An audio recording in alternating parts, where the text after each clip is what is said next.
This is SSPTV News, brought to you by Samsung Productions and the Hazleton Standard Speaker. The new administrator for 2 area Ukrainian churches talks about his new job and the crisis overseas in his home country. Hello and happy Friday, everyone. I'm Ken Kara, and I thank you for watching. 2 Ukrainian churches in the area have a new administrator. Our Lisa Sugar gets to know him, and she asks him how it's going back in his home country as tensions continue to rise between Russia and the Ukraine. Well, today I am very pleased to welcome a new member of the clergy in our area. It is Reverend Roman Olenik, and he is the administrator for St. Mary's Ukrainian Church in McAdoo and also St. Michael's Church on Laurel Street in Hazleton. Father Olenik, thank you so much for joining us. It's a pleasure to be with you, Lisa. Thank you for inviting me.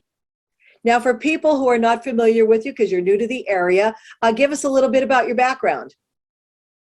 I've been a priest for 4.5 years. I am a late vocation to the priesthood. So I studied in the United States in 1995. I went to the St. Basil College Seminary in Stamford, Connecticut. I graduated from there, and also I studied in Lviv Catholic University, where I got my theology degree. We moved to this country actually in May of this year. We were invited by our Archbishop Boris Gudziak to serve in this country, and I'm here with my wife and my 5 children. And you're commuting right now, you said, because they are in Philadelphia, your wife and children. Now I am commuting. I'm basically here for the weekend and sometimes during the weekdays. And 4 of my kids, they attend the Catholic school, St. Francis Xavier in Philadelphia. We were talking about the state of what is happening in the world right now with what is happening to Ukraine. You told me you still have family members that are living in Ukraine. So tell us about them.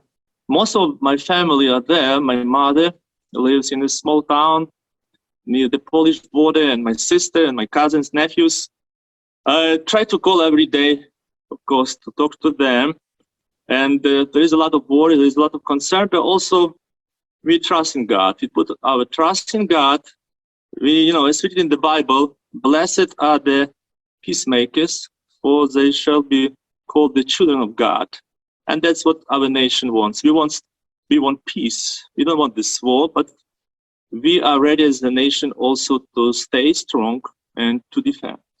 I called my nephew, he joined the army as a volunteer, and I know a lot of people, and women are ready to stand, and if it's necessary to defend. But God forbids, of course, most of all, we need prayer and we ask you also to pray, so that God will be merciful and protect Ukraine and the whole world from this, possible invasion. Yeah. This is a very religious area, our area. So I'm sure many people who are watching this right now will have already been praying and will continue to do so.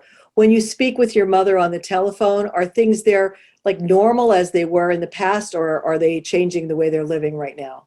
Yes, well, everybody has a plan. The authority would tell them, that to buy extra food and to have, warm clothes and fuel. And yes, but otherwise, the things are pretty calm. There is no panic. Everything is functioning. Schools are open, banks are open, churches are open. Most importantly, people are calm, and people pray. People put their trust in God, and they do their own daily things. They go with their daily chores, and we just hope that it's not going to happen. That the war would not start. How difficult is it for you being here in the United States and watching the news and seeing what's happening, and for other people too that have family in the Ukraine? Ukraine been in war for the past 8 years. Yeah. So we have more than 300,000 veterans who went through the war. A lot of them have the post-traumatic stress disorder. But of course, it's and in our church, Grand Catholic Church, we are really involved. We have more than 150 priests who are chaplains, who are with the soldiers. So it's for me, of course, I worry a lot from here. And I told my wife, if God forbids, if the war starts, I would go there and become a chaplain. She said, No, because we have 5 children, you cannot do that. But, honestly, it's really challenging. Yeah, when you are outside of the country and you worry a lot. It's if you are there, in Ukraine, it's easy, I think, because you interact with the people, you get involved, you volunteer, you do many things. And even though we plan to do something here also in the U.S., our Archieparchy, Philadelphia Archieparchy, we created the special fund, a humanitarian fund. So if it's needed, we will start, to raising funds to support people there. I just want to say that everybody is welcome to come to visit our church, to pray together, and to have the fellowship. We are really, two churches are very vibrant, open, and so we are happy to host you anytime. Today's news feature is brought to you by The Cheese Store and more. Go to their Facebook page to see their specials and check out their catering menu. Time now for weather on SSPTV News. The National Weather Service has issued a hazardous weather outlook for our area. Some scattered snow showers and squalls are possible late Saturday morning into the early afternoon. Any snow squall may result in a rapid reduction in visibility and some light snow accumulations leading to slick spots. Here's our forecast from the National Weather Service on Saturday: a 40% chance of snow, mainly between 11 a.m. and 2 p.m. Increasing clouds with a high near 32 degrees. It will be breezy with wind gusts as high as 34 miles per hour. New snow accumulation of less than a half inch possible. Saturday night, partly cloudy with a low around 11 degrees, wind chill values as low as -1. It will be blustery, wind gusts as high as 33 miles per hour. Sunday, mostly sunny with a high near 33 degrees, wind gusts as high as 20 miles per hour. Sunday night, mostly clear with a low around 25 degrees. On President's Day, mostly sunny with a high near 50 degrees. On Monday night, a 30% chance of rain after 2 a.m., mostly cloudy with a low around 33 degrees.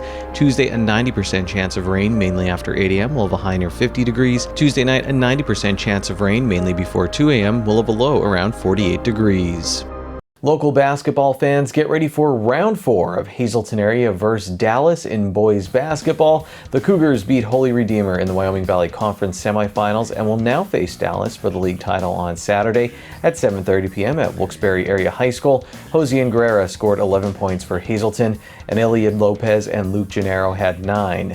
Hazleton and Dallas split the regular season series, and recently Dallas beat Hazleton in a playoff game for the Wyoming Valley Conference Division I title. Marion beat Weatherly with Frank Valent scoring 13 points and grabbing 9 rebounds, and Jose Espaillat Turby had 11 points and 10 rebounds. Coming up in sports, we chat with Hazleton Area High School girls basketball coach Joe Gavio about winning his 500th game and his current team. Next, we have a preview of this year's Greater Hazleton Job Fair. There will be a benefit for Trudy Singley on Saturday from 1 to 6 p.m. at the Nuremberg Weston Volunteer Fire Company. For more information or to make a donation, you can call 570-640-1330. Winterfest will be held on February 19th through February 21st at Eagle Rock Resort. This year's theme will be Disney.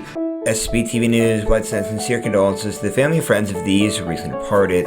John P. Simpson Sr., age 70, of Hazleton, the Croftonese Funeral Home is assisting the family. And Ruth A. Yarko, age 68, of Freeland. Services will be held at the convenience of the family under the McNulty Funeral Home. Tonight's obituaries are being brought to you in part by Harmon Funeral Homes and Crematory, with 2 locations in Rockland and in Drums, 570-384-3312 or 570-788-0977, and go to harmonfuneral.com.